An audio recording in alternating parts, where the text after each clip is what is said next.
What's up guys, how is it going? Winter has already kicked in and the traveling that we do during spring days and summer has stopped. At times we will be traveling and going towards New Hampshire and seeing the snow-covered mountain, riding through the gondola. We will be staying indoors most of the time. Since I love cooking, I thought of starting the food vlog. I have seen you guys enjoying my past food vlogs, so I thought of again starting the food vlog series, but this time more in a regular way. And so yeah, let's start the food vlog.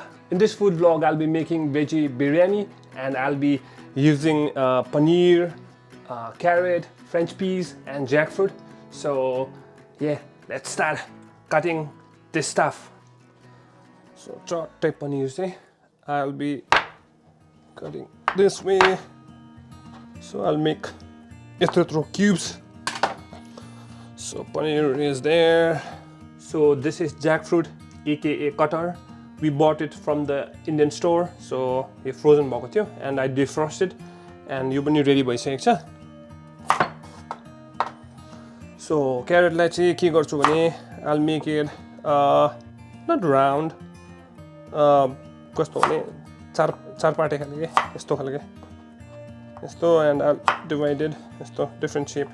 One of the reason यो क्यारेटहरुलाई अलिक ठुलो piece काटेको, as सानो काट्यो भने चाहिँ यो पाकिसक्दाखेरि चाहिँ यो क्यारेट अरु सब्जीहरु कहाँ जान्छ थाहै हुँदैन के अब. So that's the reason. यो फ्रेन्च पीज लाई चाहिँ I'll make it यत्रो ठुले बनाउँछु. त्यत्रो काटौं. Now it's time to make barista. यो प्याजलाई चाहिँ I'll cut in a nice way and fry गर्ने यसको proper way हुँदै रहेछ काटेर यसलाई barista बनाउने. Onions लाई चाहिँ we have to cut this way. Fry गर्नु easy हुन्छ.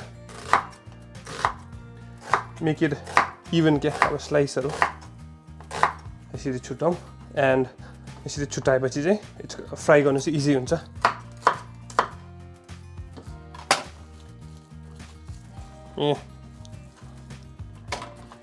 टन्नै भयो. अब यो देख्दाखेरि चाहिँ यति हुन्छ तर but once you started frying it and उ भएपछि कम्ती नै हुन्छ. So I have heated up the pan. यहाँ चाहिँ यो प्याज फ्राई गर्छु and चामल पनि रेडी छ and अब यसलाई चाहिँ पानीमा भिजाउँछु. अब चाहिँ यो चामललाई मज्जाले वाश गर्नुपर्छ.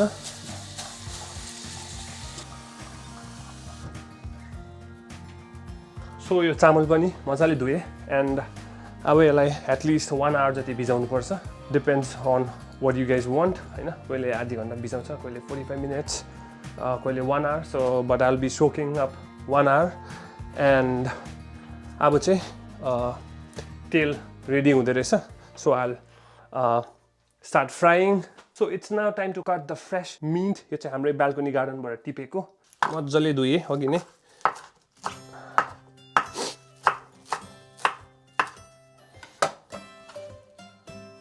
So mint is all done and now the coriander, धनिया पत्ता. So अब धनिया पत्ता मजाले काटिदिउँ. So I'll keep side by side. So you're pretty hot boil and now I'll start adding it. So यसलाई time and often मजाले चलाउँदै गर्नुपर्छ. यसलाई फ्राई हुन दिनु पर्यो. Okay, your onion मजाले फ्राई हुँदैछ and now it's time to start the marination process. And let's start the marination. I'll be adding halka yogurt. I won't be using much. Maybe just this much. I'll be adding aligiti turmeric, your red chili powder, your Kashmiri mirch, and I think this is dhania powder. And I'll be adding the biryani masala. It's a Indian store बाट किनेको. पकाउँदा पनि माथिबाट हल्का छर्किदिँदा हुन्छ. We'll add some salt. So यसलाई मज्जाले फिट्नु पर्छ. अलिकति यहाँनिर तेल पनि हाल्दिन्छु. यसलाई मज्जाले फिट्नु पर्यो. I'll be adding हल्का mint पनि हाल्दिन्छु. धनिया पत्ता पनि हाल्दिन्छु अनि त्यो फ्राई भएको बारिस्टा पनि अलिकति हाल्छु. The marination is ready. अलिकति अझै नुन थप्छु के अब अहिले हालिन्छ कि हालिँदैन सो अलिकति नुन पनि थपे अलिकति भन्दा निकै नै थपे सो फर्स्ट लेट्स एड यो कडा चीजहरु carrot यो peas and let's add paneer. Finally I'll be adding jackfruit लाई चाहिँ I'll be just यसरी गर्छु के so this is also ready and I have one more ingredient to add एकछिनमा add गर्छु finally ingredient छ अदुवा लसुनको paste I need to make it ready and त्यहाँ हालेपछि दामी टेस्ट आउँछ म चाहिँ usually I add it at the end but अब मान्छेहरुले कसले छिटो पहिल्यै हाल्छ it depends so अदुवा लसुनको paste is also ready हाल्दिम barista is ready and now we need to place in the tray and let it cook by itself यसको हिटले नै यो हल्का पाक्छ के अब चाहिँ यसलाई हल्का we can spread it out so अब चाहिँ I'll be using the same oil and यो marinate गरेको vegetables लाई चाहिँ हल्का पकाउँछु so अब चाहिँ it's now time to add the marination let it cook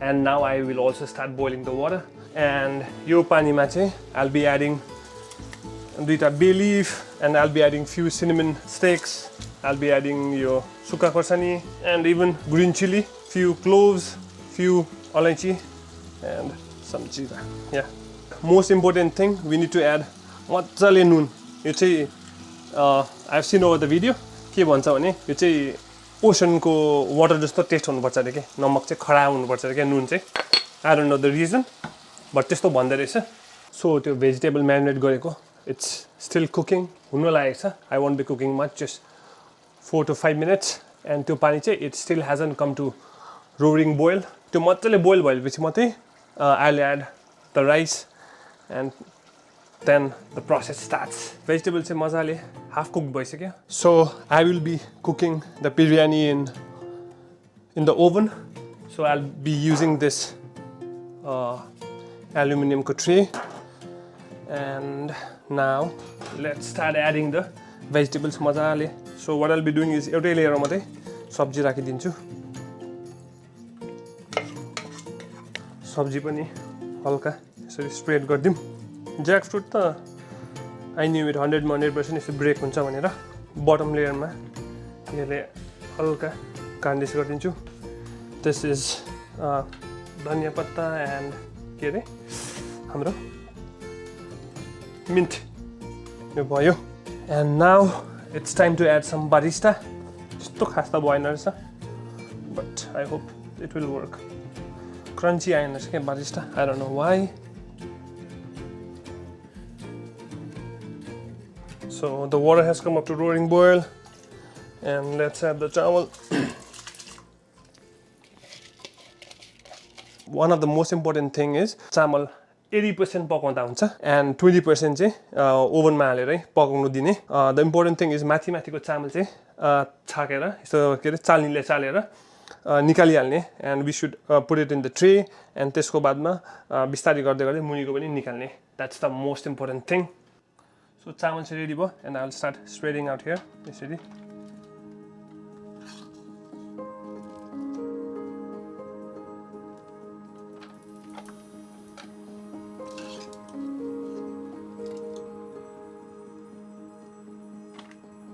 I would say this is 80 and 90% cooked.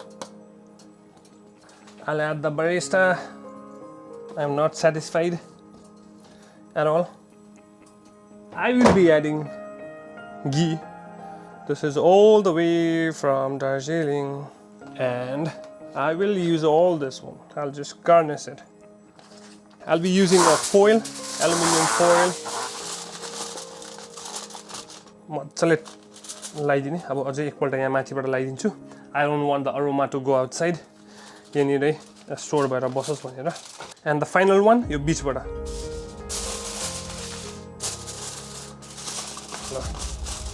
Perfect. So it is now ready to get into the oven.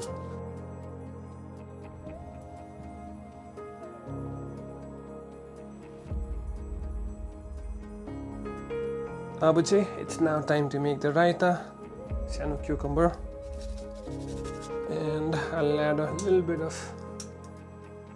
red chili, pinch of salt, bit of yogurt. Mix it well. The raita is ready. So timer off. Biryani is all done. Let's check it out.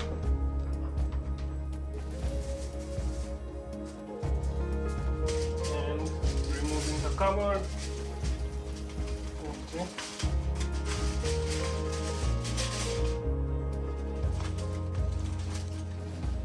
Oh, dami, tato.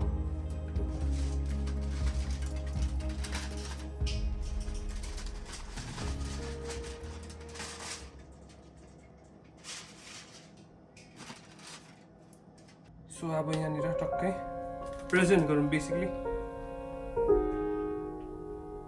चामल एकदम खिलेको भएछ है Whoa, looks good.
This is it for today's vlog. I hope you guys enjoyed, and I hope to see you guys all in the next vlog with a brand new food series. Until then, peace.